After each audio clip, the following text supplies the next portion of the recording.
Hi again. Now, I just did a video recently about Martin history, and because we had those two 1800s guitars. There's a very important thing that happened in 1938, and Martin just recently addressed it. So this is, to begin with, a 1931 Martin 117. So it is a 12 fret guitar, and it is slightly smaller than an 017. Here is a copy of a 0017. You can kind of see the size here. There's not a big difference. This is a wider bout. This is a skinnier bout. This is a Model 1. And this came about because of the Great Depression. When the Great Depression hit in 1929, by 1931, everybody knew they were in trouble and in for a ride. Martin came up with this, a 117, which is austere, meaning simple. It doesn't have any binding. It doesn't have much more than 4 dots. 1 at the A, 2 dots here, 1 dot here. That's it. It's all very well balanced. If you're a fan of simplicity and design, this is it. What it does have is what Martin's always done. The greatest wood collection and the best curing of the wood, which is aging the wood. So 1931 is pre-38. 38.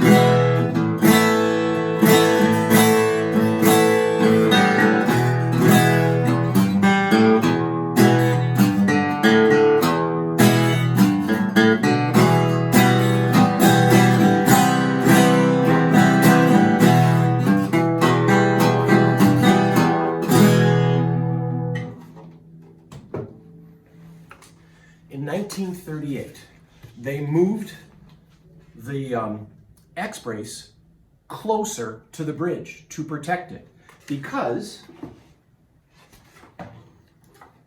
your regular guitar has, of course, a bridge plate on the back. By moving it closer to the bridge plate, they're protecting it as it's pulling up from the bridge plate.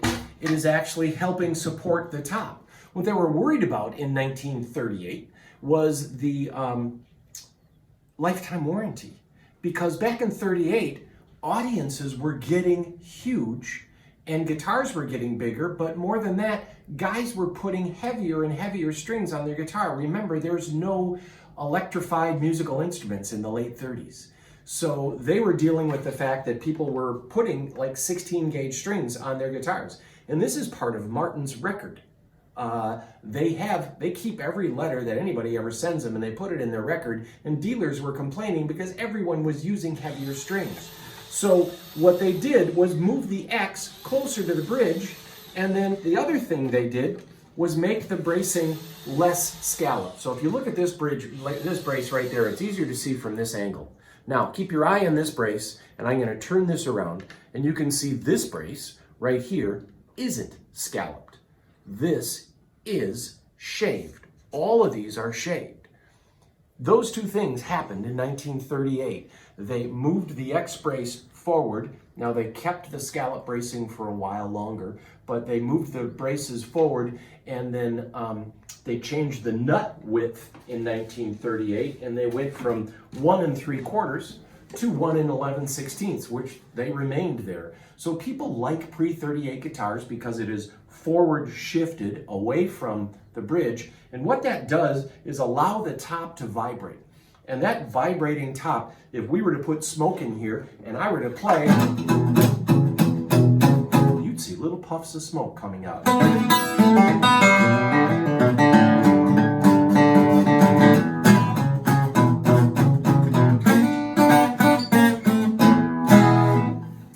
This guitar is from Martin's golden age. And you can tell from the serial numbers, if you read the serial numbers from 37 to 38, that's how many instruments they made. So if one serial number says 4,000 and the next one says 4,500, that means they made 500 instruments that time. And that's how small they were. 500 was a lot.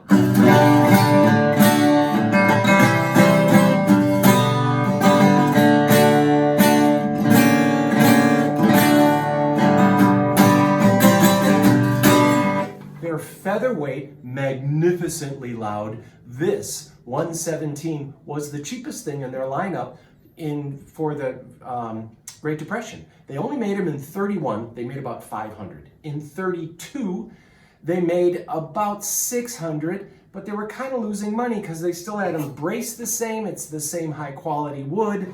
It's the same ebony. It's the same hand workmanship, the same high quality standards. It just lacked trim.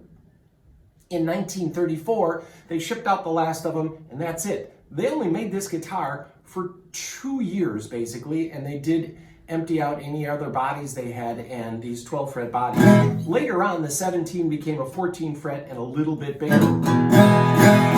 But these are really unique instruments, and from 1938, this is, the pre-38 instruments are at a premium. This is a 1931, and it is a magnificent instrument. Now, it's scalloped braces all the way through until about 42.